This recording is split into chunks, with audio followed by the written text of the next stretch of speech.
Cek. Ya, selamat pagi. Selamat pagi. Apakah suara saya bisa didengar? Bisa, Pak. Selamat.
Cek. Ya. Apakah suara saya bisa didengar? Halo. Bisa, Pak. Oke. Ya, mohon maaf tadi jaringannya terganggu, jadi nggak tahu kenapa sudah masuk, terus kemudian di take down lagi saya. Ya, silakan kepada kelompok, kepada DOC untuk melakukan perkuliahan pada melakukan presentasi, melakukan perkuliahan kan tetap jadi tanggung jawab saya ya untuk praktikum audit hari ini. Ya, silahkan, tapi sebelumnya mari kita awali dengan doa. Berdoa menurut iman kepercayaan masing-masing, dipersilahkan.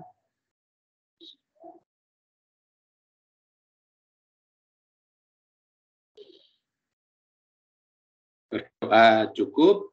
Ya, silahkan DOC dan kelompok untuk memimpin presentasi, memimpin juga diskusi, dan bagian terakhir mengembalikan ke saya. Ya, silahkan DOC. Ya, baik. Terima kasih Pak Dan. Selamat pagi teman-teman dan selamat pagi Pak Dan. Pada kesempatan pagi hari ini, kelompok kami yang beranggotakan saya, Diosit dan Gimi, akan mempresentasikan mengenai peristiwa Risk Response 2, yaitu peristiwa kemudian dan kelangsungan usaha. Untuk selanjutnya bisa Gimi untuk melanjutkan. Baik, terima kasih atas kesempatannya. Dimulai dari latar belakang laporan keuangan. Untuk memperoleh informasi terkait perusahaan, biasanya dapat dilihat dari laporan keuangan perusahaan tersebut. Menurut Umum 2017, laporan keuangan perusahaan merupakan sarana informasi yang biasanya digunakan stakeholder dalam mengambil keputusan. Untuk itu, sebelum laporan keuangan tersebut diterbitkan di kalangan masyarakat, diperlukan proses audit yang dilakukan oleh auditor independen dengan tujuan memastikan isi dari laporan keuangan tersebut benar dan dapat dipercaya. Tahapan pengauditan ini merupakan tahapan atau sebuah proses dari pengumpulan dan pengukuran kembali bukti-bukti audit yang dilakukan secara sistematis dan objektif. Salah satu tahapan dalam proses pengauditan adalah melakukan risk response. Risk response adalah tahapan perencanaan dan pelaksanaan prosedur audit untuk menanggapi resiko salah saji yang material yang telah diidentifikasi dan dinilai pada tingkatan laporan keuangan dan asersi. Dalam tahapan ini, auditor akan menilai risiko bawaan dan risiko pengendalian pada tingkatan keuangan dan asersi, serta mengembangkan prosedur aktif responsif. Hal penting dalam menilai dan merespon risiko dalam pengauditan adalah yang berkaitan dengan kelangsungan dan peristiwa kemudian dari perusahaan tersebut. Dalam kelangsungan perusahaan, auditor diharapkan dapat mengidentifikasi aspek-aspek yang dapat mempengaruhi perusahaan. Kemudian, auditor diharapkan dapat mengidentifikasi peristiwa-peristiwa yang terjadi setelah tahun buku berakhir, ada yang berdampak pada laporan saat sebelum dirilis. Hal tersebut penting karena akan berdampak pada strategi manajemen dalam menanggapi kejadian tersebut yang nantinya harus dikomentari oleh auditor. Next.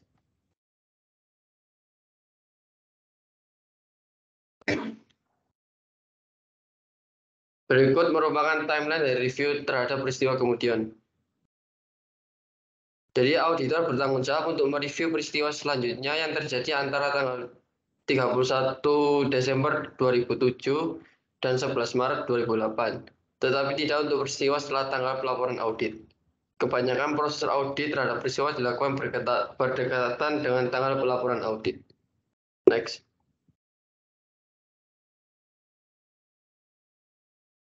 Jenis peristiwa kemudian. Terdapat dua jenis peristiwa kemudian. Yang pertama, peristiwa yang memiliki dampak langsung terhadap laporan keuangan dan memerlukan penyesuaian. Ketika peristiwa kemudian digunakan untuk mengevaluasi jumlah yang dimaksudkan dalam laporan keuangan akhir tahun, auditor harus membedakan antara kondisi yang terjadi pada tanggal neraca dan kondisi yang muncul setelah akhir dari tahun. Informasi selanjutnya seharusnya tidak dimasukkan secara langsung ke dalam laporan jika kondisi yang menyebabkan perubahan dalam penilaian terjadi setelah akhir tahun. Contoh peristiwa yang memiliki dampak langsung terhadap laporan keuangan dan memerlukan penyesuaian adalah kerugian akibat piutang tak tertagih yang disebabkan oleh adanya pelanggan yang mengalami kesulitan keuangan dan menuju ke bangkrutan setelah tanggal neraca, atau penyelesaian tuntutan hukum yang jumlahnya berbeda dengan jumlah utang yang sudah dicatat dalam laporan akhir tahun. Peristiwa estimasi kewajiban yang biasanya memerlukan penyesuaian terhadap laporan keuangan. Lalu jenis peristiwa kemudian yang kedua adalah peristiwa yang tidak memiliki dampak langsung terhadap laporan keuangan, tetapi memerlukan pengungkapan.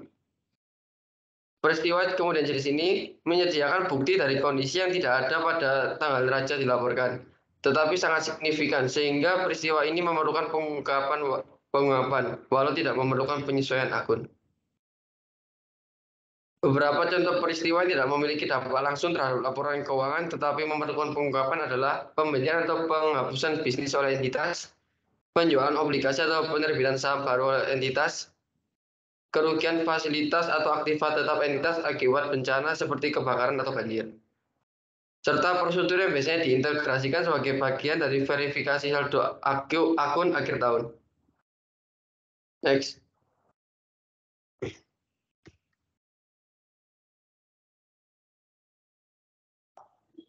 Kategori pengujian audit terhadap dua kategori.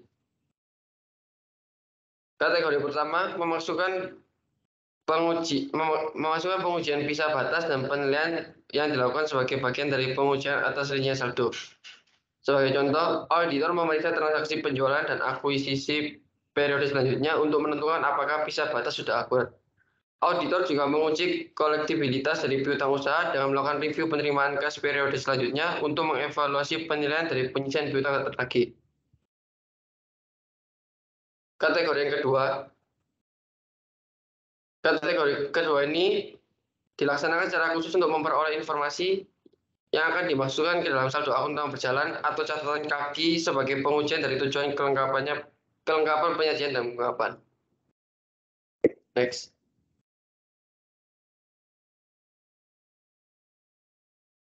Yang pertama, pengujian audit, pengujian pertanyaan kepada manajemen. Pengajuan pertanyaan kepada manajemen mengenai peristiwa kemudian harus dilakukan dengan personel klien untuk memperoleh jawaban yang berarti. Yang kedua, berkorespondensi dengan pengacara. Auditor biasanya meminta pengacara untuk memberi tanggal dan mengirimkan surat pada tanggal penyelesaian pekerjaan lapangan yang diharapkan untuk memenuhi tanggung jawab auditor terhadap peristiwa kemudian. Yang ketiga, review laporan internal tanggal neraca. Dalam melakukan review, auditor seharusnya menekankan perubahan dalam bisnis dibandingkan dengan hasil untuk periode yang sama di tahun yang diaudit dan perubahan setelah akhir tahun. Mereka harus memberikan perhatian kepada perubahan utama dalam bisnis atau lingkungan saat klien beroperasi. Yang keempat, review catatan setelah tanggal neraca. Auditor harus mereview jurnal dan buku besar untuk menentukan keberadaan dan sifat dari transaksi signifikan yang berhubungan dengan tahun berjalan. Yang kelima, memeriksa risalah diterbitkan tanggal neraca. Auditor harus memeriksa risalah pertemuan pemegang saham dan direktur setelah tanggal neraca untuk peristiwa kemudian yang mempengaruhi laporan keuangan periode saat ini. Dan yang terakhir, letter of representation. Letter of representation ditulis oleh manajemen klien kepada auditor mengesahkan laporan yang dibuat manajemen mengenai persoalan yang berbeda sepanjang audit, termasuk diskusi mengenai peristiwa kemudian. Surat ini merupakan keharusan dan mencakup persoalan lain yang relevan. Next.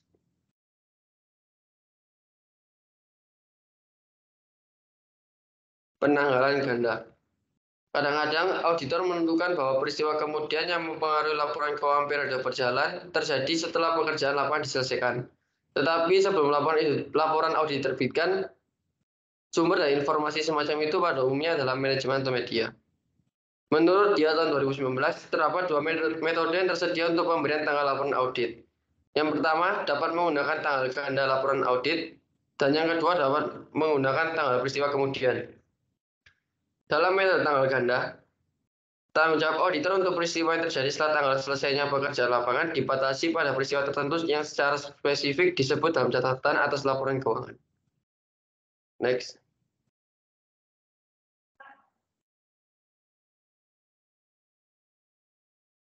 Prosedur audit terhadap peristiwa kemudian. Yang pertama, pelajari notulen rapat pemegang saham, dewan komisaris, dan komisi-komisi yang dibentuk dalam periode setelah tanggal neraca. Yang kedua, review laporan keuangan klien yang dibuat dalam jangka waktu antara tanggal neraca auditan sampai tanggal penerbitan laporan audit. Nomor 3, adakan wawancara dengan pimpinan perusahaan klien mengenai peristiwa yang kemungkinan berdampak material terhadap penyajian laporan keuangan.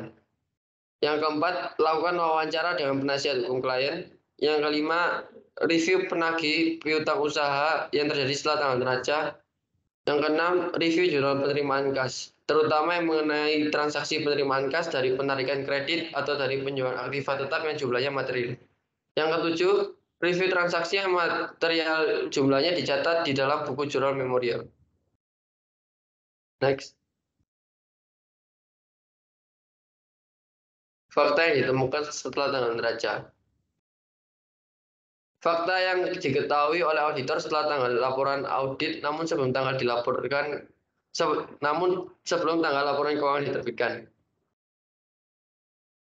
Jika fakta itu diketahui sebelum tanggal laporan, maka auditor harus membahas hal tersebut dengan manajemen dan jika relevan dengan pihak yang bertanggung jawab atas tata kelola.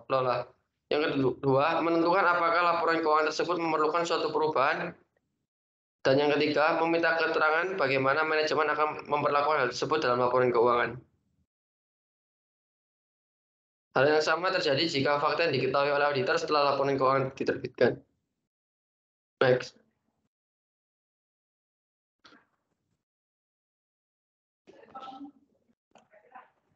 Review peristiwa kemudian, audit pengendalian internal atas laporan keuangan. Laporan audit internal yang relevan diterbitkan selama periode kemudian.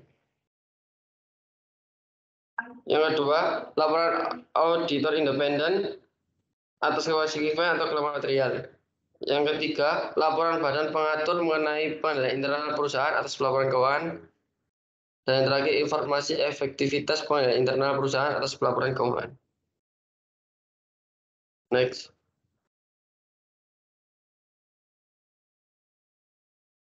Kelangsungan usaha. Prinsip kelangsungan usaha diatur dalam ISA 570 Going Concern. ISA ini mengatur tentang tanggung jawab auditor dalam mengaudit laporan keuangan yang berkaitan dengan kelangsungan usaha dan implikasinya terhadap laporan auditor. Next. Terdapat 3 prosedur kelangsungan usaha. Yang pertama, penilaian risiko, evaluasi manajemen, dan pelaporan. Next.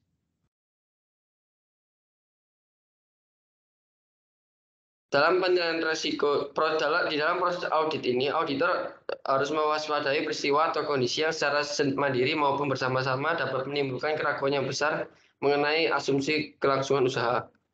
Peristiwa atau kondisi tersebut dikelompokkan menjadi 3, yaitu indikator keuangan, indikator operasional, dan indikator lain.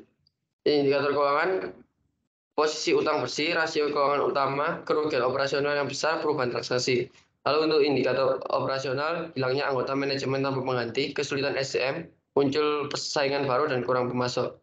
Dan untuk indikator lain, tidak patuh kewajiban permodalan, tuntutan hukum entitas yang belum final, bencana besar yang tidak diasuransikan.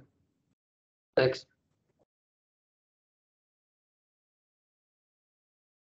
Berikut merupakan bagian penilaian risiko menurut ISA 570 dan paragraf 10 dan 510 pasal 11. Apakah peristiwa atau kondisi yang menimbulkan keraguan tentang kesinambungan? Dengan pertanyaan, sudahkah manajemen melakukan penilaian pendahuluan mengenai kemampuan kesinambungan usaha entitas? Jika iya, identifikasi peristiwa yang menimbulkan keraguan dan dapatkan rencana tanggapan manajemen. Jika tidak, bahas dengan manajemen adanya peristiwa atau kondisi dan dapatkan tanggapan manajemen. Lalu lakukan evaluasi rencana tanggapan manajemen dan atau dokumen pendukung. Selama audit, tetap waspada terhadap peristiwa yang menimbulkan keraguan tentang kesinambungan usaha entitas. Simpulkan, apakah ada ketidakpastian material atau jika penggunaan asumsi kesinambungan usaha tidak tepat. Next. Evaluasi penilaian manajemen. Auditor, menurut ISA 570 pasal 12, auditor harus menanyakan kemampuan entitas lanjut usaha. Pasal 13, evaluasi penilaian manajemen dalam kemampuan berusaha dalam periode tertentu. Untuk pasal 14, auditor harus mempertimbangkan penilaian manajemen berdasarkan hasil audit. Pasal 15, auditor harus menanyakan pada manajemen mengenai peristiwa yang menimbulkan keraguan kelanjutan usaha. Pasal 16, auditor wajib menanggapi resiko dari hasil evaluasi penilaian manajemen. Next. Berikut merupakan bahan pelaporan. Menggunakan asumsi kelangsungan usaha, namun ada ketidakpastian material. Dengan pertanyaan, apakah laporan keuangan mengungkapkan secara penuh peristiwa atau kondisi ketidakpastian material? Jika ya, pendapat wajar tanpa pengecualian dengan alinea penekanan hal tertentu. Jika tidak, berikan pendapat wajar dengan pengecualian atau tidak wajar dan nyatakan adanya ketidakpastian material. Keliru menggunakan asumsi usaha berkesinambungan, maka berikan pendapat tidak wajar. Next. Selanjutnya akan dilanjutkan oleh rekan saya. Selanjutnya ada Altman Set Score. Nah, Altman Set Score ini adalah model rasio yang digunakan untuk memprediksi kesulitan keuangan perusahaan atau financial distress.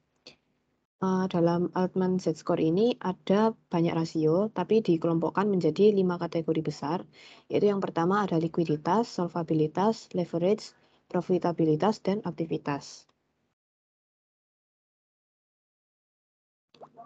Berikut merupakan persamaan linear untuk Altman Set Score. Ini ada rumusnya, ada T sampai 5. Yang T1 itu untuk modal kerja neto atau total aset, itu untuk mengukur likuiditas. Yang T2 itu laba ditahan untuk mengukur profitabilitas.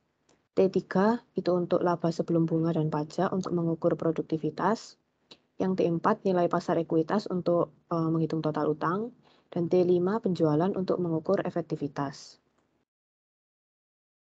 Dari hasil persamaan dari Altman Set Score ada klasifikasi zona. Nah, untuk nilai set score lebih dari 3 berarti perusahaan aman dan terhindar risiko kebangkrutan. Itu berarti ada di zona aman. Selanjutnya ada nilai set score lebih besar dari kurang dari 2,99 berarti kondisi perusahaan membutuhkan perhatian khusus, berarti ada di zona abu-abu. Untuk nilai set score di lebih besar dari 1,80 tetapi lebih kecil dari 2,70 berarti kemungkinan perusahaan mengalami financial distress selama 2 tahun ke depan. Itu juga ada di zona abu-abu. Dan kemudian yang terakhir ada nilai set score kurang dari 1,80 berarti potensi kuat perusahaan untuk mengalami kebangkrutan. Berarti ini ada di zona distress. Berikutnya untuk studi kasus ada informasi tentang kantor akuntan publik. Berikut merupakan nama KAP Josi dan Kimi, nama AP-nya Josi Gracia dengan nama klien dimisalkan PT Paradisus dengan alamatnya di Jakarta untuk tahun bukunya 1 Januari hingga 31 Desember 2020. Berikut merupakan studi kasusnya untuk subsequent event atau peristiwa kemudian. Permasalahannya dimisalkan pada tanggal 24 Juni, PT Tamora menyatakan mengalami kerugian sehingga tidak dapat untuk melunasi hutangnya kepada PT Paradisus dengan nominal 20 juta. Nah, untuk studi kasus mengenai analisis going concern atau kelangsungan usaha, permasalahannya terdapat indikasi bahwa PT Paradisus tidak mampu dalam membayar utang usahanya dalam rentang waktu yang ditentukan. Untuk pembahasannya, langsung ke atlas. Jadi atlas kan ada di Excel, jadi begitu kita buka Excel-nya akan muncul seperti tampilan seperti ini. Nah, kita klik atlasnya. Tampilannya seperti ini. Nah, ini ada informasi status KKP. Ada keterangan completed 87%. Nah, itu dilihat dari ini, informasi status KKP. Ada yang completed, sampai ada yang incompleted. Nah, kalau semuanya ini sudah completed, berarti nanti di sini completed-nya 100%. Nah, ini bisa kita klik beranda. Nah, di beranda ini kita masukkan informasi dari KKP. Nah, ini yang ada bintang 3-nya ini, berarti kita ketik manual. Kita ketik manual seperti informasi yang sebelumnya, ini juga. Untuk nama klien, alamat klien, nomor telepon juga diisi secara manual, NPWP juga. Nah, untuk yang bintang 2 ini berarti kita pilih dengan menu drop down. Misalkan ini sektor usahanya perdagangan dan jasa. Nah, untuk status kepemilikan juga dimisalkan saja pakai yang swasta atau publik. Ini juga, ini diisi manual, tahun bukunya berapa. Lalu ini juga kita pilih dengan menu drop down, ini juga drop down. Nah, ini juga drop down. Nah, setelah selesai mengisi, kita ke konten. Nah, karena pada bab ini kita membahas risk response, berarti kita pilih yang peristiwa kemudian ini. Kita klik B230. Nah, tampilannya seperti ini. Ini untuk subsequent event atau peristiwa kemudian ada 21 pertanyaan. Untuk yang warna hijau, itu kita pilih menggunakan menu drop down. Nah, untuk yang warna kuning ini, itu kita isi secara manual, ketik. Untuk mengisinya bisa disesuaikan dengan apa yang terjadi sama perusahaan yang kita audit. Nah, ini tinggal dipilih ya atau tidak.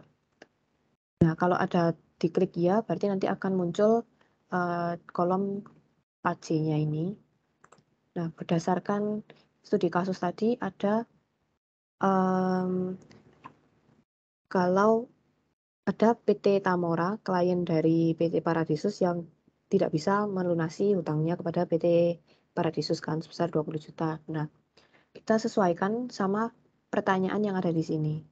Nah, pertanyaan mengenai utang tadi yang di studi kasus ada terdapat di pertanyaan nomor 2. Apakah terdapat informasi yang mengindikasikan adanya impairment nilai aset pada akhir periode pelaporan atau perlunya penyesuaian atas jumlah yang sebelumnya telah diakui sebagai kerugian penurunan nilai. Contoh kebangkrutan pelanggan yang terjadi setelah periode pelaporan. Nah, ini kan tadi sesuai sama studi kasus untuk subsequent event, peristiwa kemudian. Nah, kalau ada berarti kita pilih menu drop down-nya iya. Nah, maka akan muncul kolom paginya ini. Nah, nanti kita juga ungkapkan perihal yang menjelaskan tentang klien yang tidak bisa melunasinya. Nah, ini referensi juga adalah bukti-bukti dari tentang auditnya kita yang menjelaskan tentang klien yang tidak bisa bayar tersebut. Nah, kalau sudah semua, nanti di sini ada simpulan.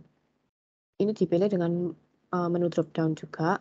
Ini ada pilihan 2, bukti audit cukup dan tepat serta evaluasi peristiwa kemudian memadai, atau bukti audit tidak cukup dan tepat serta evaluasi peristiwa kemudian tidak memadai. Nah, kalau misalkan kita pilih yang bukti audit sudah cukup, ya sudah selesai sampai di sini.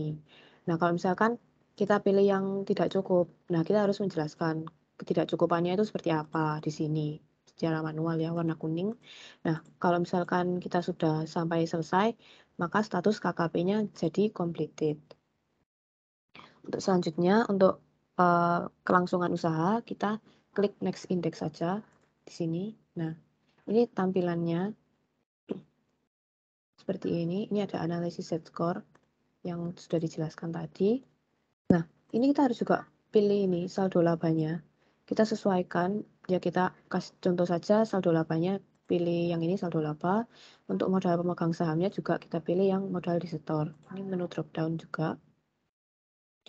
Nah, kita ada yang pertama ada analisis kelangsungan usaha atau risk assessment.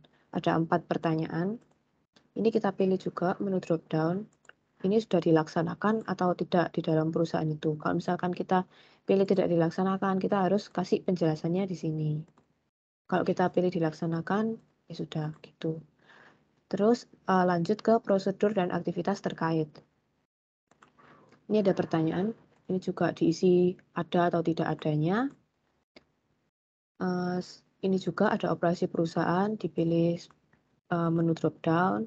Ini juga tentang lain-lain ada menu drop down. Nah, untuk membahas studi kasus yang kedua untuk analisis going concern, ini berkaitan dengan pertanyaan untuk di keuangan perusahaan yang nomor 8.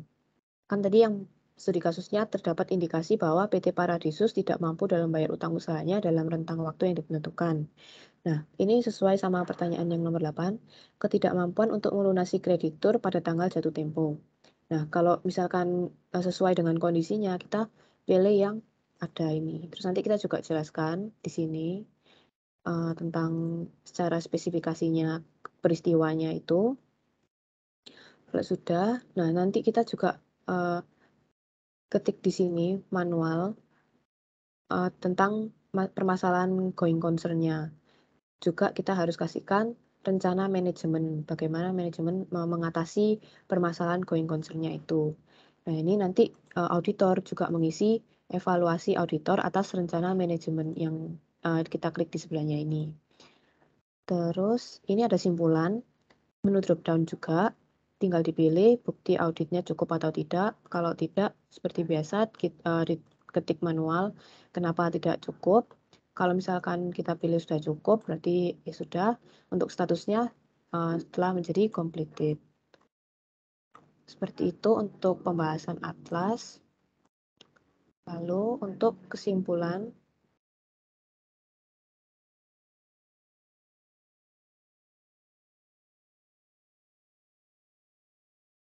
jadi risk response merupakan tanggapan atau respon yang diberikan dari dibuat oleh auditor untuk diberikan kepada perusahaan. Nah, dari hasil risk response atas peristiwa kemudian dan kelangsungan usaha ini sangat diperlukan bagi perusahaan agar perusahaan itu juga tahu dan bisa mengetahui kemampuan keberlanjutan usahanya di masa mendatang. Sekian presentasi dari kelompok kami. Terima kasih dan kami akan membuka sesi pertanyaan. Untuk sesi pertama, kami membuka 4 orang penanya. Silakan bagi yang ingin bertanya untuk raise hand.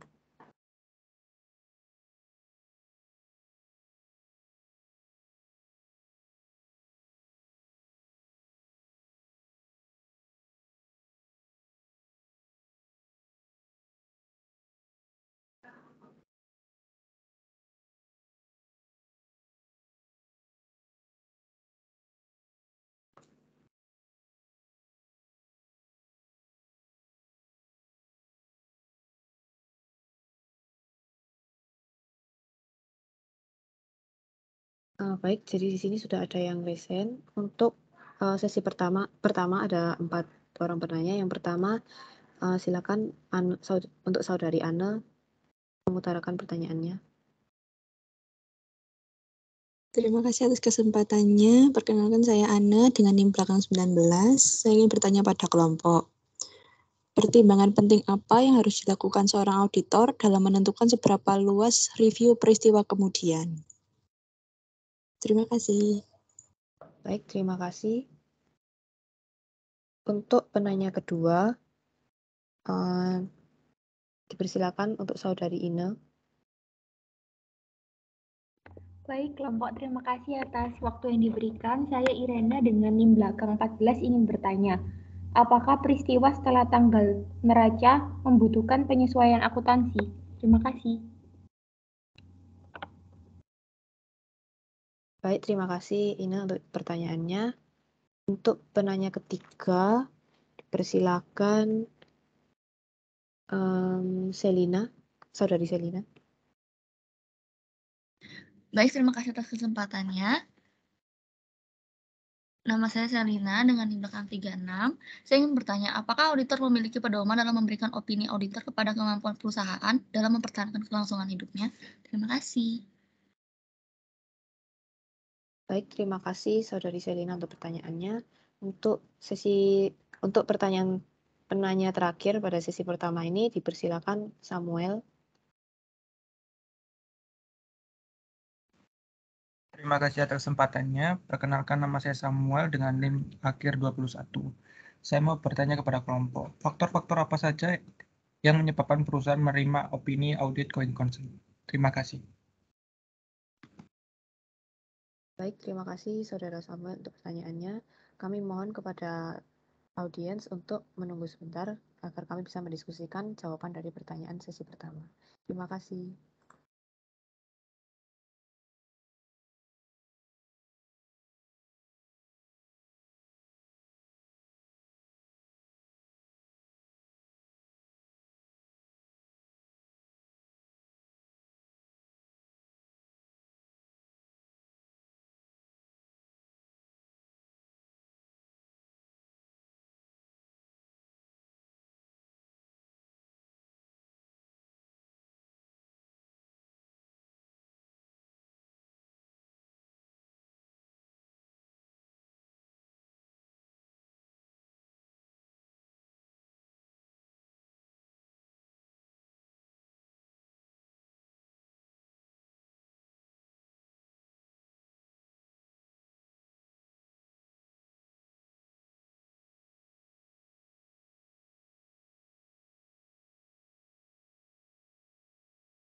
Iya, saya izin menjawab pertanyaannya Ana tadi. Pertanyaannya, pertimbangan penting apa yang harus dilakukan oleh auditor dalam menentukan seberapa luas review peristiwa kemudian?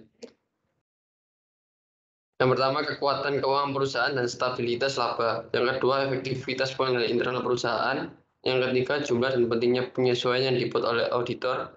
Yang keempat, lamanya waktu antara tanggal neraca dan penyelesaian audit. Dan yang kelima, perubahan personel kunci. Lalu auditor dari perusahaan publik harus menyadari bahwa PCAOB standar 2 mengharuskan mereka untuk juga menanyakan tentang perubahan dalam pengendalian internal atas pelaporan keuangan yang terjadi setelah akhir periode. Fiskal yang secara signifikan dapat mempengaruhi pengendalian internal atas laporan keuangan. Dalam prosedur audit biasanya dilakukan sebagai bagian dari tinjauan untuk acara selanjutnya adalah cut-off dan penilaian tes saldo berbagai transaksi terkait. Misalnya, penjualan cut-off test, permintaan manajemen, berkorespondensi dengan pengacara, ulasan laporan internal disiapkan setelah tanggal neraca, ulasan pencatatan yang dilakukan setelah tanggal neraca, periksa risalah rapat dewan direksi dan pemegang saham setelah tanggal neraca dan mendapat surat representasi. Bagaimana Anda sudah menjawab? Baik, sudah. Terima kasih kelompok. Ya, terima kasih.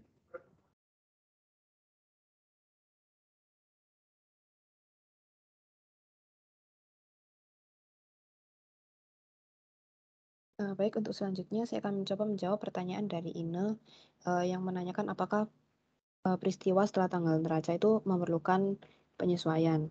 Jadi menurut kelompok kami, kalau misalkan ada peristiwa yang tidak memerlukan untuk disesuaikan, berarti tidak usah untuk disesuaikan.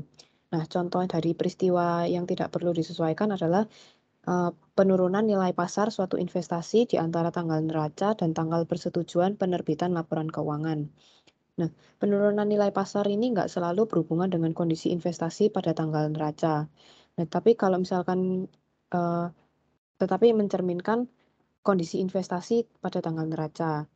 Nah, maka karena itu perusahaan tidak perlu untuk menyesuaikan nilai investasi yang telah diakui dalam laporan keuangannya.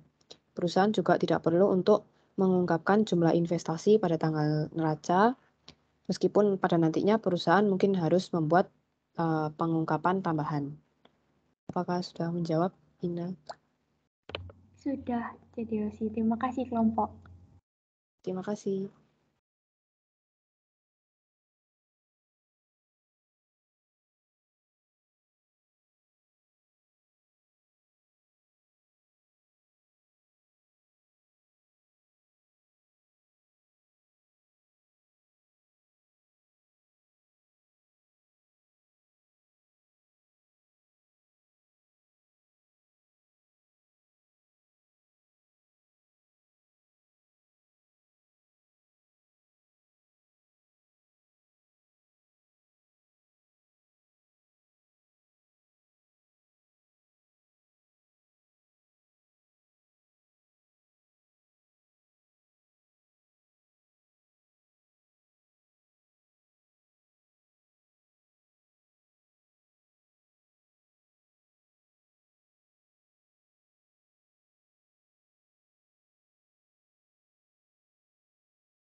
Selanjutnya saya ingin menjawab pertanyaannya Samuel.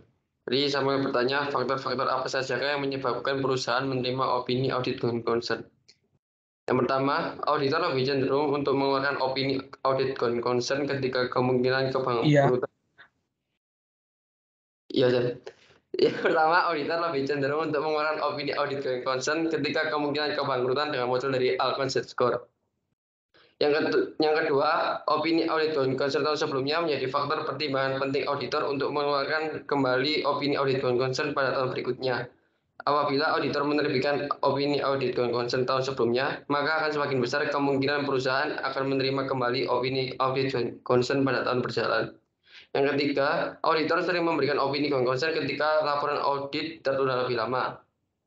Pertama, auditor mungkin saja menemukan beberapa pengujian audit tambahan. Yang kedua, auditor mungkin saja menguji ulang beberapa pengujian jika menemui permasalahan tentang going concern perusahaan. Dan yang ketiga, manajer dan audit mungkin telah melakukan diskusi pendahuluan ketika terdapat ketidakpastian mengenai going concern perusahaan. Dan yang terakhir, perusahaan yang mengalami pertumbuhan negatif akan makin tinggi kecenderungannya untuk menerima opini going concern. Apakah sudah menjawab, Samuel? Bisa Kimi, terima kasih. Sama-sama. Baik, untuk selanjutnya saya akan menjawab pertanyaan dari Selina mengenai pedoman auditor untuk memberikan opini tentang kelangsungan usaha dari perusahaan. Jadi ada pedoman, ada di dalam Standar Profesional Akuntan Publik nomor 30. Nah, yang pertama yaitu jika auditor yakin bahwa terdapat kesangsian mengenai kemampuan satuan usaha dalam mempertahankan kelangsungan hidupnya dalam jangka waktu yang pantas, maka auditor harus yang pertama memperoleh informasi mengenai rencana manajemen yang ditujukan untuk mengurangi dampak kondisi dan peristiwa tersebut. Yang kedua, menentukan apakah rencana tersebut dapat secara efektif dilaksanakan. Nah, selanjutnya juga ada jika manajemen tidak memiliki rencana yang mengurangi dampak kondisi dan peristiwa terhadap kemampuan satuan usaha dalam mempertahankan kelangsungan hidupnya, maka auditor harus mempertimbangkan untuk memberikan pernyataan tidak memberikan pendapat atau disclaimer. Yang ketiga, jika manajemen memiliki rencana tersebut, langkah selanjutnya yang harus dilakukan oleh auditor yaitu menyimpulkan bahwa efektivitas dari rencana tersebut. Di antaranya yang pertama, jika auditor berkesimpulan rencana tersebut efektif, maka auditor menyatakan tidak memberikan pendapat atau disclaimer. Yang kedua, jika auditor berkesimpulan bahwa rencana tersebut efektif dan klien mengungkapkan dalam catatan laporan keuangan, maka auditor memberikan pendapat wajar tanpa pengecualian.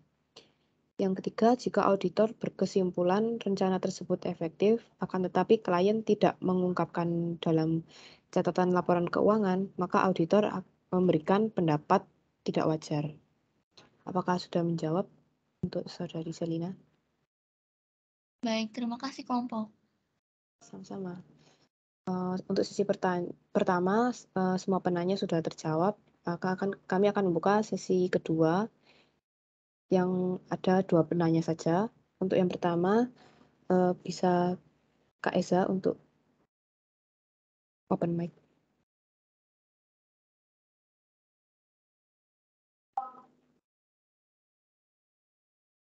Cek. Selamat pagi kelompok. Saya dengan Eza dengan NIM belakang 11.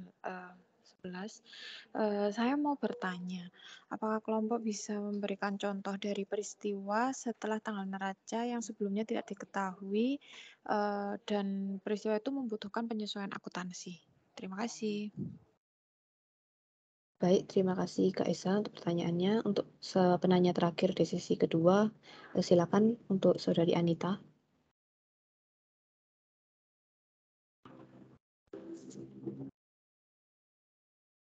Baik, jadi Anita bertanya melalui kolom chat ingin menanyakan apakah laporan keuangan boleh disusun dan diaudit apabila terdapat bukti kelangsungan usaha yang tiba-tiba hilang setelah tanggal neraca. Baik, untuk sesi kedua pertanyaan sudah ditutup. Kami mohon izin untuk diberi waktu untuk berdiskusi memberikan jawabannya. Terima kasih.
Ya, saya ingin menjawab pertanyaan Anita.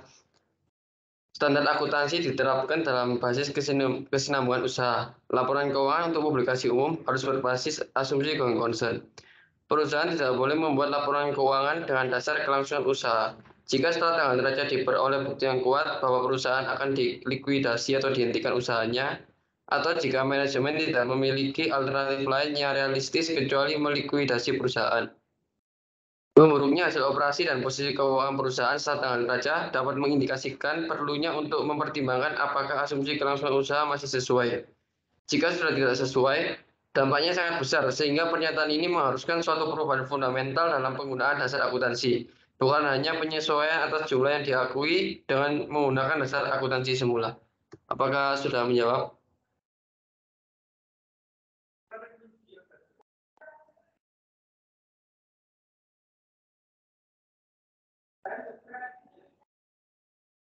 Ya, terima kasih.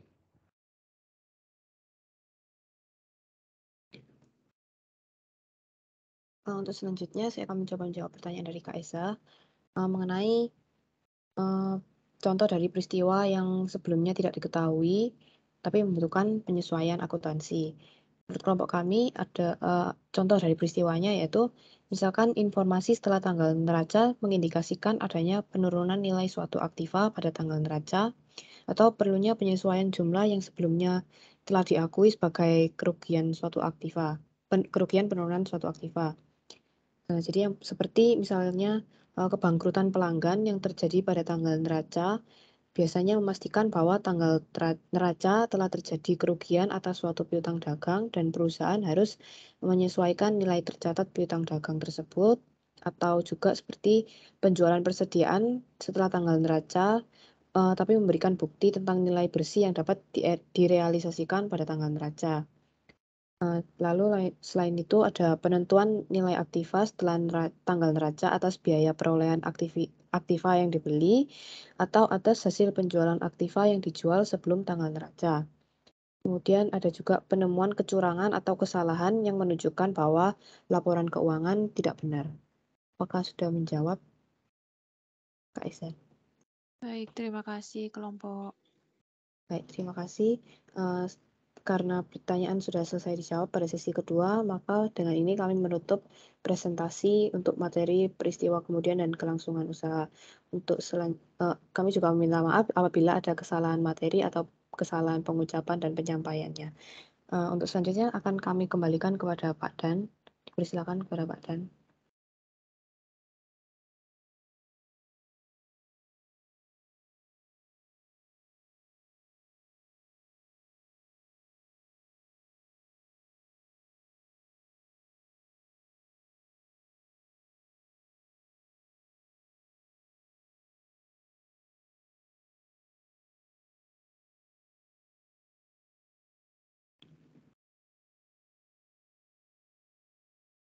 Kepada Pak Dan, kami persilakan.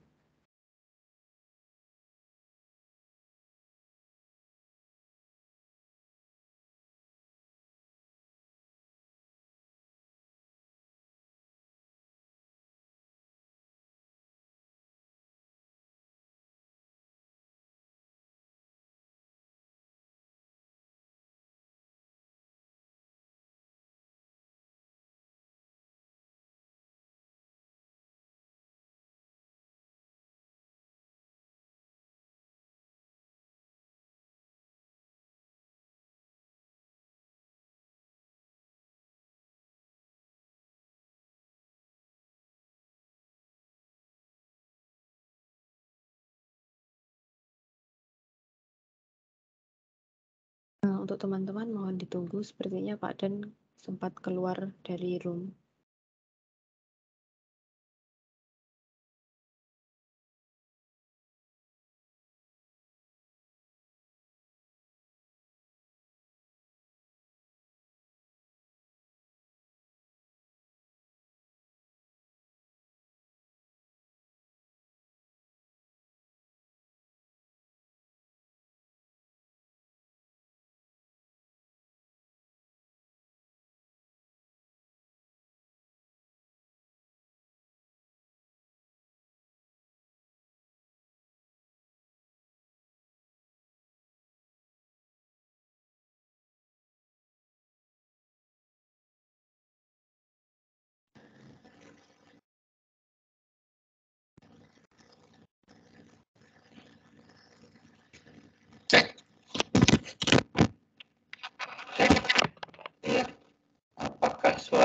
saya bisa didengar? Agak sedikit kurang jelas, Pak. Agak sedikit pelan. Ya,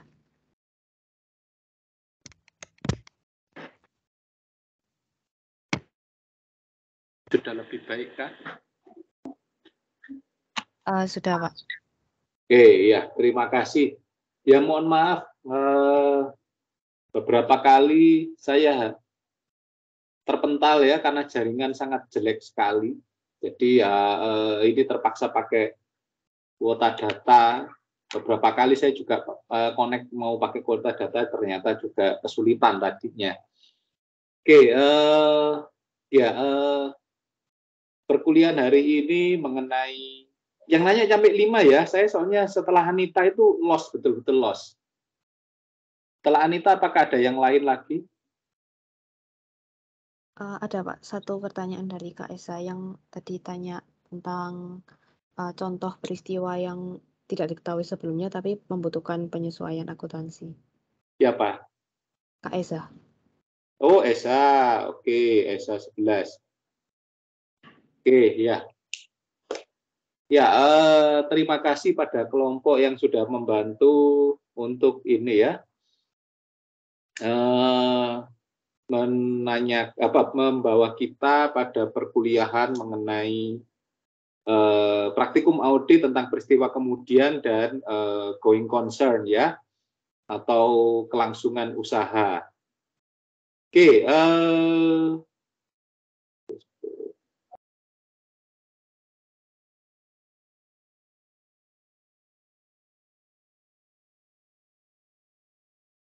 Oke, ya, semoga masih ingat ya apa itu namanya kelangsungan usaha gitu ya, dan apa namanya peristiwa kemudian ya. Jadi kalau boleh saya tambahkan bahwa apa yang sudah dijelaskan tadi untuk peristiwa kemudian itu oleh Kimi, dan kemudian going concern itu disampaikan oleh DOC ya. Bahwa sebenarnya yang kita perlu ketahui yang namanya peristiwa setelah tanggal neraca itu, jadi begini, ceritanya itu ya secara garis besar, setelah proses tanggal neraca itu ditutup dan selama proses audit itu akan dilakukan, ternyata ada peristiwa-peristiwa yang kemudian akan berpengaruh terhadap laporan keuangan yang kemarin. Contohnya saat kemudian ada kebijakan yang sudah kita lakukan, seperti contohnya adalah penghapusan piutang, ternyata di masa-masa persiapan audit ada kemudian yang ya ada yang kemudian katakanlah mendapat hidayah gitu ya, jadi kemudian jadi ingat bahwa masih punya utang dan kemudian akan membayar utangnya kepada kita ya, piutangnya kan. Jadi kan itu sudah kita tutup, sudah kita hapuskan. Tapi bahwa itu kemudian keluar lagi. Nah, itu apa yang terjadi? Tentu kita tidak mungkin, perusahaan tidak mungkin melakukan perubahan terhadap laporan keuangan yang kemarin karena sudah ditutup per 31 Desember. Nah, auditor itu harus mempertimbangkan bahwa adanya peristiwa-peristiwa seperti itu harus kemudian ditampung pada kapan ya, pada tentu saja pada tahun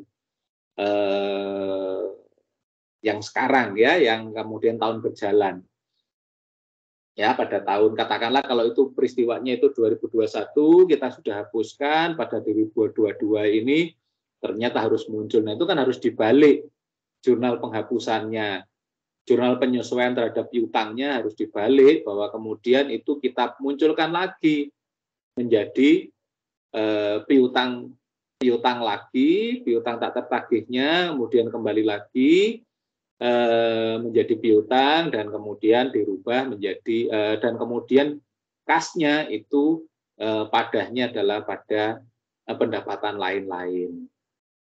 Nah, itu contohnya.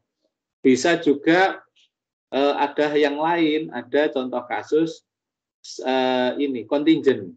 Jadi ada biaya-biaya yang akan dibayar kemudian karena prosesnya kita sudah jelas itu bahwa itu akan menjadi biaya. Katakanlah kita akan menghadapi tuntutan yang namanya adanya kasus mengenai ini kasus mengenai katakanlah masuk pengadilan ya, kita kemudian dituntut, ada perusahaan klien kita itu dituntut harus membayar sejumlah sekian karena dia ada melakukan dituntut karena kasus katakanlah merek dagang dan sebagainya. Dan ternyata kemudian itu kan baru masih alokasi ya, belum kita masukkan duitnya, belum kita jadikan kas. Tapi bahwa kemudian setelah ditutup di tanggal 31 Desember tahun kemarin, katakanlah baru muncul sekarang. Dok, pengadilan mengharuskan perusahaan itu membayar sejumlah sekian, itu kan menjadi kas sekarang. Nah, itu yang harus kemudian bahwa peristiwanya terjadi sekarang, tapi itu kan kemudian sebenarnya sangat berdampak, berpengaruh pada peristiwa sebelum tanggal 31 Desember. Nah, itu kan kemudian harus dikaskan gitu kan, laporannya itu dalam bentuk kas dan kemudian harus dilaporkan pada tahun ini juga.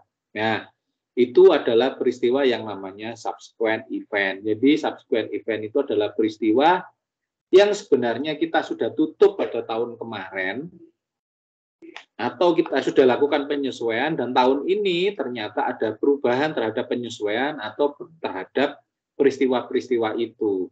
Dan memang kemudian secara kas kita terimanya sekarang, tapi yang tahun kemarin itu akan berpengaruh dan tahun kemarin harus kita lakukan perubahan. Tapi tidak dirubah laporan keuangannya, yang dirubah adalah yang tahun ini.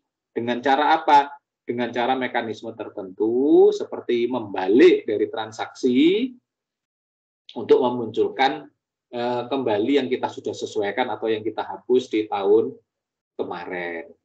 Nah, itu harus diungkap, dimunculkan tahun ini, sehingga kemudian apa? Ini lo memang peristiwanya adalah pendapatan atau biaya yang terjadi tahun kemarin seharusnya, tapi karena ditutup itu kemudian munculnya sekarang. Nah, itu kan kemudian berarti Pak pendapatannya masuk sekarang, menjadi pendapatan luar biasa.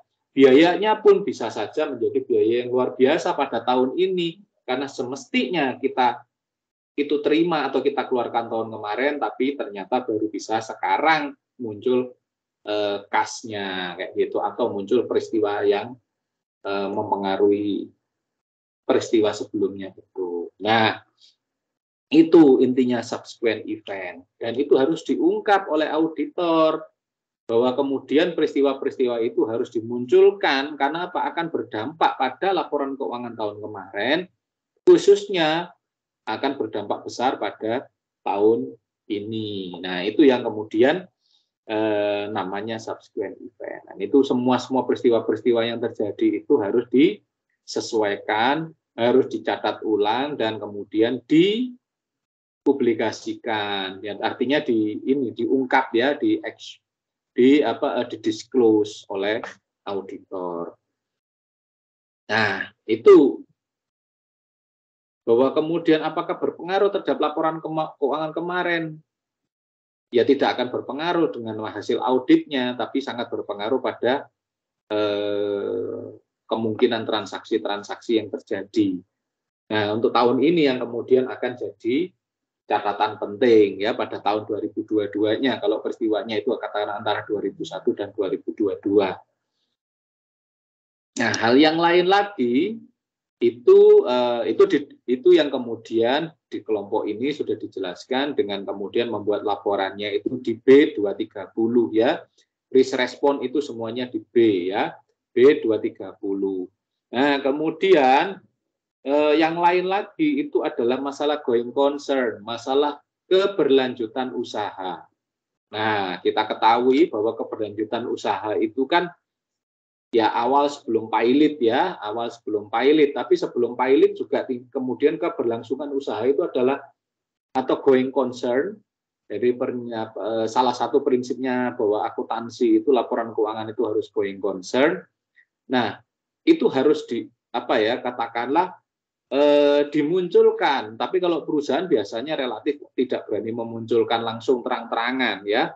Tapi bagi auditor itu harus diungkap karena kita tahu menutup audit itu bukan hanya kemudian menyajikan masalah salah saji, bukan hanya menyajikan masalah ketaatan terhadap atau kecukupan pengendalian internal, bukan saja juga kemungkinan adanya ketaatan terhadap pengendalian internal, ya, tapi yang keempat itu juga ada masalah keberlangsungan usaha, baru yang kelima adanya fraud. Nah, kemungkinan adanya fraud ya, itu harus diungkap. Nah, yang keempat ini bagaimana kalau kemudian adanya keraguan terhadap kelangsungan usaha, ya harus diungkap oleh perusahaan, oleh auditor. Salah satu contohnya yang paling gampang apa? Kan ada urutannya ya. Kalau kemudian kenapa diragukan keberlangsungannya? Kalau perusahaan itu sudah kemudian rugi. Kalau hanya sekedar rugi saja 1 tahun ya it's okay. Itu proses operasional yang normal yang mungkin saja ya kalau seperti kemarin kondisinya itu adalah kondisi COVID ya. Secara operasional itu aktivitas perusahaan jadi semakin tidak normal, pendapatannya jadi turun dan sebagainya. Ya itu awal gitu ya tanda-tanda. Tapi kalau kemudian ditambah dengan tanda-tanda yang lain bahwa kemudian usaha itu semakin menurun tapi ditambah kemudian naiknya biaya atau ya naiknya biaya pada tahun itu ya, atau kemudian ada tagihan-tagihan yang tidak bisa ditagih gitu ya, ada banyak yang kemudian piutang-piutang perusahaan itu menjadi tidak tertagih. Nah, itu sudah menjadi indikasi bahwa kemudian rugi itu jadi awal, tapi bahwa kemudian apakah itu kondisinya distres? Belum tentu juga. Tapi kalau kemudian kita pendapatan sudah turun, ternyata untuk melakukan penagihan, melakukan meningkatkan cash flow itu ternyata sangat sulit. Ya sangat mungkin itu perusahaan dalam kondisi distres. Ya karena apa?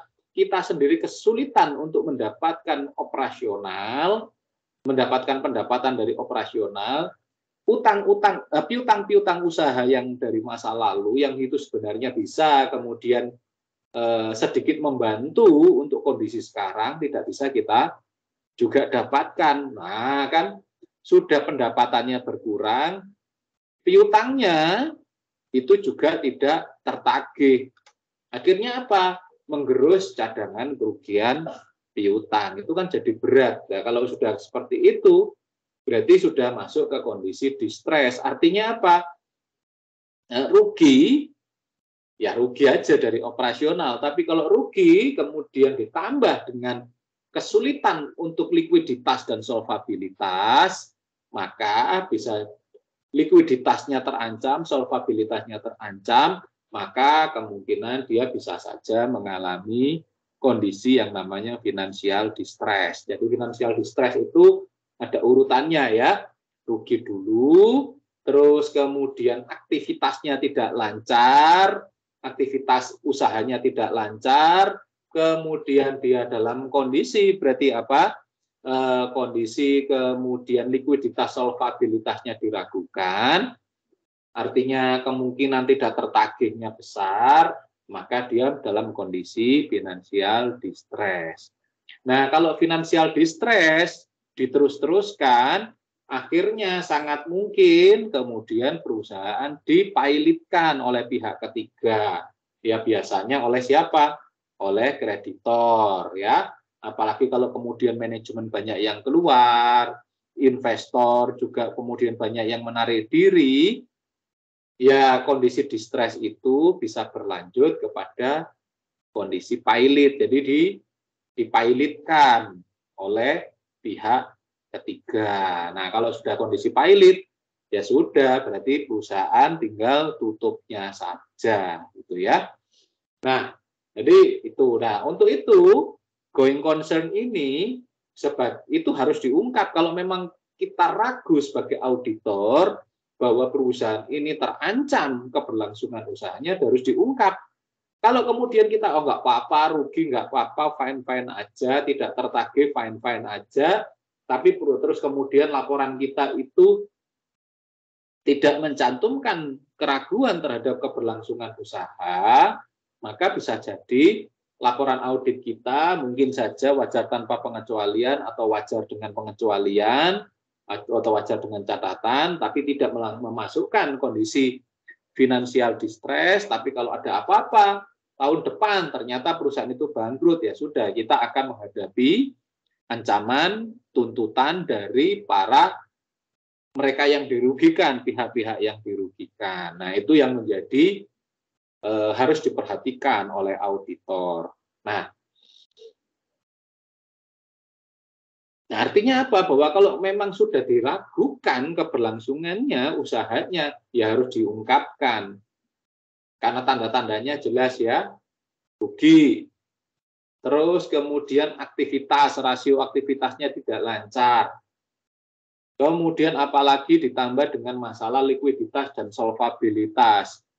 Nah, itu berarti sudah terancam distress ya. Perusahaan tertekan untuk mengembalikan kewajiban-kewajiban jangka pendek maupun apalagi jangka panjangnya, ya financial distress. Yang keempat itu, maka kita sangat mungkin akan mengalami kepailitan kalau itu berlangsung secara terus-menerus, katakanlah dalam beberapa tahun gitu ya, dalam 2-3 tahun gitu ya. Nah, itu harus diungkap oleh auditor. Keraguan terhadap keberlangsungan usaha gitu ya. Nah, apakah kalau ternyata kondisinya itu kalau diragukan keberlangsungan bisa saja dia wajar tanpa pengecualian, ya it's okay kalau ternyata apa tidak ada fraud, ternyata apa resikonya, katakanlah resiko inherentnya tidak ada masalah, terus kemudian resiko pengendaliannya dia baik-baik saja, resiko deteksi bisa diatasi. Pak, kondisinya perusahaan masih merugi, tapi kondisinya sudah baik, ya tetap dimunculkan opini diragukan keberlangsungan usahanya. Tapi kalau kemudian mendapatkan katakanlah wajar tanpa pengecualian atau wajar tanpa modifikasi, bisa saja. Karena apa? Dia sebenarnya baik secara kelembagaan, secara tata kelola baik, hanya operasionalnya saja yang bermasalah, tapi masih ada potensi untuk meningkat. Nah, it's okay kalau kemudian wajar tanpa pengecualian atau wajar tanpa modifikasi. Ya, ada pertimbangan profesional dari auditor untuk memberikan opininya. Jadi bukan berarti kalau satu gagal, katakanlah going concern-nya gagal, berarti kondisinya tidak wajar, ya nggak seperti itu. Tapi kalau kemudian fraud-nya, kalau yang kelima itu kan fraud dalam proses audit ya, dalam penutupan audit. Kalau ternyata fraud-nya itu banyak, apalagi tidak hanya fraud oleh 1-2 orang, tapi kemudian fraud-nya dibiarkan begitu saja, bahkan dilanggengkan, dilestarikan, dengan kemudian fraud itu terjadi, bahkan diperintahkan oleh manajemen fraud. Nah, kalau dalam hal itu auditor bukan saja tidak wajar, tapi kalau terjadi fraud ya, kalau bahwa ternyata fraud-nya itu diperintahkan oleh manajemen atau manajemen fraud, auditor wajib tidak mengemukakan pendapat. Karena ya bagaimana mengungkapkan pendapat, mengemukakan opini kalau ternyata perusahaan yang diaudit, auditinya itu sudah melakukan fraud besar-besaran dengan dipimpin oleh manajemen ya, sudah perintah, katakanlah seperti yang peristiwa terjadi di WorldCop, terjadi di ini ya, ada banyak peristiwa yang kita tahu itu Enron dan sebagainya. Pak, bagaimana di Indonesia juga ada banyak kasus yang itu ternyata manajemen fraud, tapi ternyata keluarnya wajar tanpa pengecualian, makanya dilakukan re-audit. Karena apa? Yang sebelumnya itu kan bisa saja tidak tahu auditornya, berarti apa? Akan mendapat surat peringatan bahwa dia harus memperbaiki mekanisme auditnya, bisa juga ternyata dia ikut terlibat. Ya, contoh-contoh kasusnya ada banyak ya, ada Telkom, ada yang terlibat itu PT KAI, bahkan auditornya kena ini ya, kena sanksi. Terus kemudian ada terjadi di Lipo, ada di Asian Agri, ada banyak contoh-contoh di sepanjang tahun kemarin itu yang ternyata hasil auditnya mengatakan wajar tanpa pengecualian, ternyata ada manajemen fraud yang terjadi di situ. Bisa jadi auditornya tidak tahu, bisa jadi malah auditornya terlibat ya. Ada PT Garuda, kalau Garuda itu tidak tahu ya, tidak tahu bahwa kemudian ada manajemen fraud. Terus kemudian ada Jiwasraya, Jiwasraya ini kan pada tahu semua gitu ya. Ada Asabri, jadi ada banyak yang kemudian di situ ada manajemen fraud yang terjadi. Dan tentu saja auditor harus mengemukakan laporan auditnya.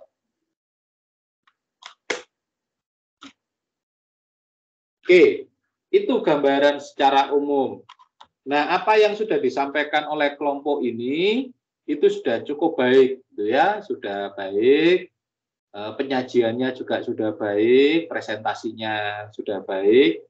Sayang tanya jawabnya, beberapa pertanyaan saya catat, beberapa pertanyaan saya ikuti.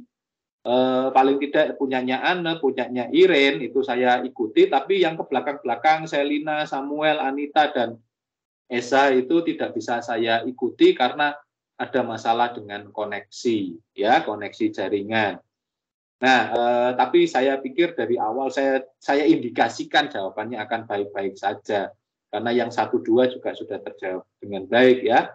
Nah, di sini bagaimana review terhadap subsequent event, review terhadap peristiwa setelah tanggal neraca. Ya, kan laporan keuangannya kan kelihatan gitu kan, yang kita audit tahun kemarin, terus kemudian kita tanyakan kan kepada auditi apa yang terjadi setelah tanggal neraca, kan harus diungkap. Jadi tidak hanya memeriksa laporan keuangan yang ditutup pada tanggal 31 Desember, tapi kan sepanjang proses audit kan diikuti, minimal kan sampai laporan audit itu keluarlah, maksimal katakanlah tanggal 31 Maret. Itu kan diikuti peristiwa-peristiwanya apa. Dan wajib bagi auditi untuk melaporkan pada auditor. Karena apa? Nah, itu kan peristiwanya akan berpengaruh kepada tahun sebelumnya, dan itu pasti dilakukan oleh auditor. Secara terus-menerus kan komunikasinya masih tetap berjalan.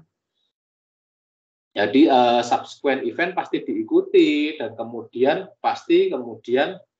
ada saran dari auditor untuk memperlakukannya seperti apa, sehingga tahun depan bisa kondisinya enaknya omong. Yang kemarin, katakanlah tahun 2021 itu bisa kita bisa kondisinya baik, tahun ini menjadi lebih baik lagi, terutama bagi proses laporan keuangan maupun nanti dalam proses audit pada tahun selanjutnya. Nah, penyesuaian pasti harus dilakukan pada yang tahun kemarin, tapi kan tidak rubah laporan keuangannya. Ya sudah, kita tutup. Yang kita lakukan penyesuaiannya adalah pada tahun ini. Seperti yang saya contohkan tadi, bahwa kemudian yang kemarin sudah ditutup, ya kita buka lagi, kita kembalikan piutangnya itu menjadi piutang usaha yang tidak tertagih itu, dan kemudian kita masukkan sebagai pendapatan luar biasa atau pendapatan lain-lain pada tahun ini, karena kan kita sudah tutup pendapatannya, piutangnya kita kurangi orangnya, dan kemudian ya akan menjadi pendapatan yang luar biasa dan arus kas yang luar biasa pada tahun ini. Nah, itu kemudian apa? Salah satunya bisa saja going concern-nya agak bisa dipertimbangkan. Contohnya ya ada sebuah operasi yang kebetulan saya jadi auditor internalnya. Nah, itu kan sudah tahun kemarin kan kita sudah kita jadikan piutang ragu-ragu ya, piutang korporasi 2,5 miliar. Ya ternyata orangnya menjual rumahnya dan sebagainya, dan kemudian dimunculkan tahun ini, bukan dimunculkan ya, dia kemudian dari penjualan rumahnya itu yang lama tidak bisa terjual itu kemudian jadi baru terjual pada bulan Maret kemarin. Pada laporan keuangan sudah tutup. Nah, itu kan laporan auditnya ya sebenarnya sudah di akhir-akhir ya, laporan audit juga sudah mau muncul. Tapi itu kan menjadi berita baik. Akhirnya keraguan going concern tetap ada karena ada beberapa piutang yang tidak tertagih pada tahun ini masih ada. Tapi itu mengurangi bahwa kemudian bebannya bahwa itu menjadi catatan dari auditornya, ada sekian yang masuk, ada 2,5 miliar arus kas yang masuk, ada satu orang piutang itu kita hapuskan karena lunas dan sebagainya, kan akhirnya itu jadi catatan bagi auditor. Auditor juga tidak bisa merubah laporan keuangannya, tidak bisa juga merubah laporan auditnya, tapi itu kan diungkap oleh auditor menjadi sesuatu yang baik, sehingga pada saat rapat anggota tahunan atau RUPS itu kan semua pada tahu, oh ternyata ada 5 besar gitu ya, kebetulan kami punya penempatan dana itu 5 besar, yang satu sudah lunas, yang 4 masih belum ya, tapi ada 2 yang sudah resettlement aset, akta jual belinya sudah punya, tinggal kita juga jual aja asetnya. Jadi itu sangat berkurang banyak. Nah, itu usaha-usaha itu diapresiasi bagus oleh oleh anggota, oleh AROP atau pemegang saham. Ya kalau koperasi kan pemegang sahamnya itu anggota, itu kemudian mengapresiasi usaha-usaha yang kita lakukan. Nah, itu diungkapkan oleh auditornya. Kalau kita yang mengungkapkan pasti ditertawain, bisa-bisanya kalian aja yang orang dalam. Tapi karena ini yang mengungkapkan auditor, itu kan menjadi catatan bagus bagi auditi, bagi perusahaan. Ya, dalam hal ini bagi koperasi yang kami ikut terlibat di dalamnya. Nah, mengenai kemudian itu terkait dengan peristiwa kemudian, dan juga bagaimana dengan faktor opini untuk going concern, bagaimana kemudian faktor-faktor yang mempengaruhi opini going concern. Nah, kelompok ini kan sudah baik ya, memasukkan berarti salah satu alat yang paling banyak dipakai karena dia adalah alat pertama itu adalah Z-score ya. Ya, dari Altman, dari Profesor Altman yang menulis tentang Z-score. Nah, sebenarnya sekarang udah ada banyak, tidak hanya satu ya, tidak hanya satu Z-score. Ada X-score, ada Y-score ya. Yang nulis itu juga sekarang tidak hanya Altman sampai 2 kali ya menulisnya.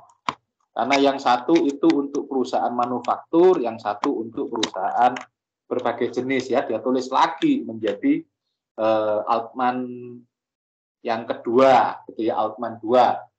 Tapi kemudian ada yang lain lagi, ada yang ditulis ada yang diteliti oleh Olsen, ada Smijewski, ada 5 sekarang, yang 5 orang tokoh utama yang menuliskan tentang bagaimana kebangkrutan. Tapi karena yang Altman pendahulu, awalnya dia manufaktur, sekarang bergerak kepada perusahaan yang bukan bergerak ya, dia meneliti lagi pada perusahaan multisektor. Nah, itu dianggap yang paling generik ya, paling banyak bisa dipakai oleh siapapun.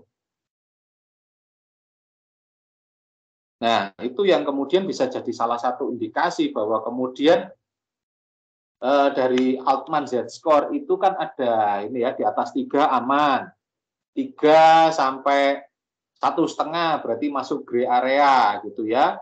Di bawah 1,5 sudah mulai terancam bangkrut, di bawah entah berapa nilainya ya, kelompok ini sudah menyampaikannya tadi, kemudian itu dia katakanlah relatif bangkrut. Nah, itu seperti itu adalah tanda-tanda indikasinya. Apakah perusahaan itu merugi itu pasti kemudian terancam? Oh, tidak. Ya, katakanlah kemudian kebetulan ini kembali contoh kasusnya gampang aja, yang sudah diaudit dan sudah di RUPS atau di RAT kan ya, itu koperasi tempat kami, bahwa kemudian 2 tahun bangkrut masih positif, ada ininya ya trennya itu positif membaik, terus kemudian ada banyak penyelesaian masalah yang kemudian menjadi semakin baik. Ada banyak ketaatan yang meningkat, akhirnya diapresiasi juga bukan oleh anggota, tapi juga diapresiasi oleh Dinas Koperasi Jawa Timur, dengan kemudian menganggap kami kondisinya sekarang menuju yang kondisi ideal yang seharusnya. Itu ya, itu indikatornya. Tapi bagaimana dengan penilaiannya? Tetap Z-score. Bagaimana dengan kondisi Z-score? Tetap dalam kondisi abu-abu ya, tapi sudah membaik, kondisinya itu mendekati arah ideal, sudah mendekati 3 ya. Salah satunya kemudian arus kas itu sudah meningkat, operasional sudah meningkat, dan pada tahun ini minimal sampai Maret ini sudah positif ya, sudah memberikan laba. Nah itu indikasi-indikasi yang bisa dilihat. Tapi bahwa kemudian kita pakai yang paling mudah kita hitung pakai Z-score gitu ya. Kebetulan kalau koperasi itu kan ada alat yang lain namanya PERS. Nah ternyata dalam kondisi dihitung pakai PERS itu kondisinya memang membaik. Kalau dalam kondisi Camels kami sebenarnya sudah dalam kondisi baik kecuali memang minusnya. Nah hal itu yang kemudian menjadi banyak pertimbangan bagi auditor. Ya, yang selama ini kami ngobrol dengan auditor itu ya auditornya cuma menyarankan berarti apa? Pak tingkatkan kendali anggaran sudah baik, berarti efisiensi efisiensi sudah baik, efektivitas menaik sedikit, akhirnya sarannya cuma untuk memperbaiki peningkatan usaha, operasional usaha yang sudah positif dibuat lebih baik lagi, dan itu harapannya kemudian di akhir tahun ini akan memberikan dampak positif ya bagi lembaga. Nah itu kan sudah tinggal kemudian ya cuma satu itu aja, kami katakanlah tidak mengalami kerugian, pendapatan itu sudah positif, laba itu sudah positif, pendapatannya sudah kami dapatkan dengan baik ya, sekarang meningkat, tinggal kemudian positif. Ya itu sudah tinggal hilang gitu ya, ini namanya keraguan terhadap kelangsungan usaha, termasuk harapannya perbaikan juga terhadap hasil dari auditnya, tidak lagi kemudian wajar dengan modifikasi atau wajar dengan catatan, tapi harapannya menuju wajar tanpa pengecualian gitu. Jadi ya everything is fine, everything sudah semakin baik ya, itu contoh realnya gitu ya. Nah itu seperti itu gambarannya. Bagaimana kemudian perbaikan opini, bagaimana faktor-faktor dari going concern itu juga akan berpengaruh terhadap opini. Tapi kalau memang kemudian Z-score-nya alat yang kita pakai katakanlah ada yang lain, katakanlah ada Z-score, ada PERS atau alat yang lain, ternyata menunjukkan indikasi positif, apalagi sudah mendekati aman, ya tentu saja cuma satu gitu ya, kemudian ya tingkatkan lebih baik lagi ya. Kalau itu sih semua orang ya pasti kita akan berusaha untuk meningkatkan lebih baik lagi. Katakanlah sudah turun dari A ke B, B ke C, sekarang sudah naik lagi ke B, apalagi sudah ke B plus gitu ya. Ya, terus kemudian apa sisanya? Masa kemudian banyak lagi masukan-masukan? Ya enggak, tingkatkan Pak supaya menjadi A di tahun mendatang. Ya tinggal itu saja. Nah itu bagaimana kemudian kita memberikan opini gitu ya, bahwa kemudian ada hal yang memang sudah lebih baik lagi ya sudah kita sarankan hal yang memang harus disarankan, walaupun ya normatif ya sebagai auditor gitu ya sama-sama tahu ya, saya auditor, beliaunya auditor, terus kemudian sama-sama tahu, tapi kan harus diungkap ya sudah Pak ya, karena memang kondisinya sudah membaik semuanya, sebagai auditor saran kami, masukan kami ya perbaiki kondisi di tahun depan itu harus Pak, karena kalau tidak ya apa yang bisa kami sampaikan, manajemen letternya apa ya perbaiki. Ya yang lainnya kan pada bengong gitu ya, yang lain-lain kami yang sama-sama auditornya ya memang kalau tidak ada kemudian sesuai manajemen letter yang kami sampaikan, kami juga akan salah juga. Ya kalau kemudian kondisinya sudah baik, titik kan nggak bisa ya tingkatkan, lanjutkan ya kayak gitu aja ya normatif sih. Ya sepertinya basa-basi, tapi ya itu bagi auditor penting karena itu akan menjadi laporan bagi auditor pada auditi, pada publik, dan tentu saja itu menjadi tanggung jawab sebagai profesinya kepada ya begitu deh gitu ya. Oke, itu gambaran secara umum yang bisa saya sampaikan dari baik peristiwa kemudian maupun dari kondisi going concern atau keberlangsungan usaha yang sudah dibahas oleh kelompok ini dan bagaimana contoh-contoh praktisnya, juga bagaimana kalau pengerjaannya di mana di Atlas memang tidak terlalu sulit karena tinggal memasukkan aja ya data yang sudah ada. Itu yang bisa saya sampaikan kepada kawan-kawan semuanya. Oke, ada pertanyaan atau ada keberatan atau ada hal yang lain yang ingin ditanyakan, silahkan. Permisi Pak, mau bertanya. Iya. Silahkan. Jika pengungkapan itu diragukan keberlangsungan usahanya, apakah ini dapat memicu audit delay ya Pak? Oh enggak, keberlangsungan usaha nggak ada hubungannya dengan audit delay. Audit delay itu kan urusannya dengan kemudian pembatasan, kemudian kesulitan untuk mencari bukti gitu ya. Itu kan bisa mengakibatkan audit delay. Tapi kalau ini kan sudah jelas ya, katakanlah kondisi merugi, terus kemudian kondisi, ya contohnya Z-score-nya itu sudah muncul nilainya, ternyata dia di bawah 3, ya kayak begitu-begitu kan nggak perlu di-delay. Tapi kalau kemudian delay itu terjadi karena apa? Saat kemudian untuk melengkapi hal-hal seperti ini, datanya tidak tersaji. Terus apa ya, katakanlah ditutup-tutupi oleh si auditi.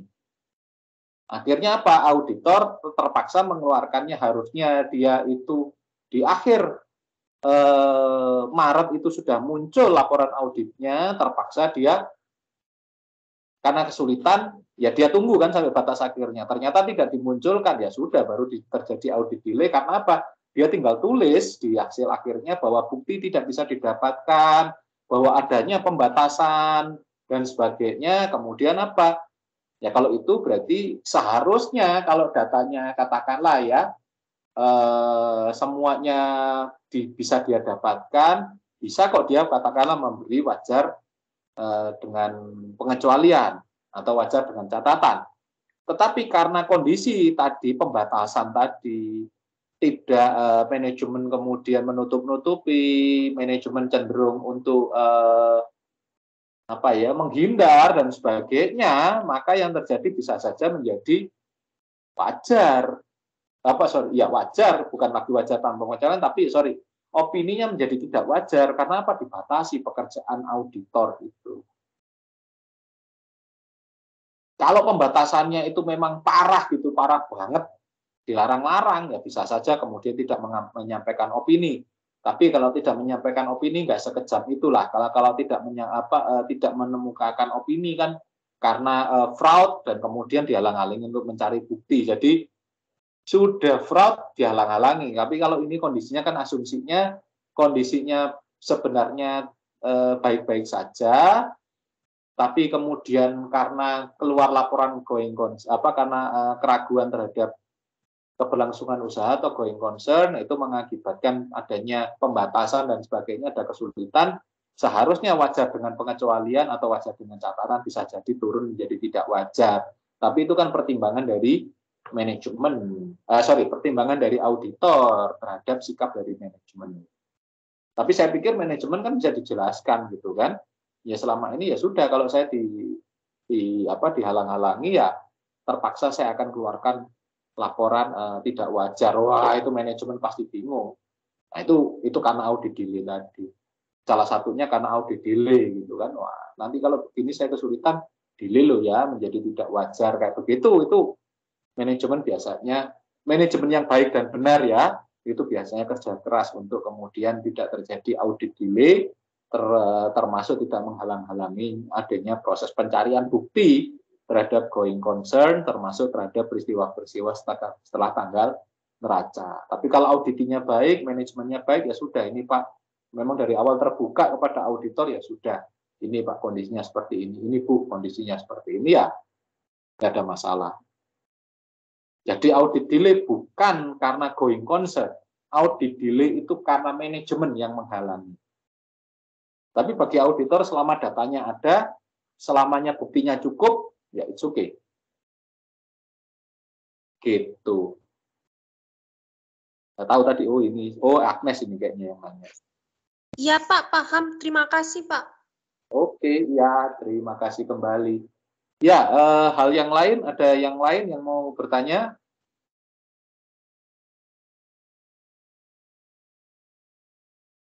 Oke, kalau tidak ada yang lain lagi, kita bisa cukupkan sampai di sini perkuliahan hari ini. Ya, mari kita tutup dengan doa. Semoga apa yang saya sampaikan ini bisa menjadi, atau yang juga disampaikan oleh kelompok juga, bisa menjadi pembelajaran yang bagus bagi kita untuk menyelesaikan studi kita di Universitas Majung, maupun untuk nanti Anda menyongsong masuk ke dunia kerja. Ya, mari kita tutup dan akhiri dengan doa, berdoa menurut iman dan kepercayaan masing-masing, dipersilahkan.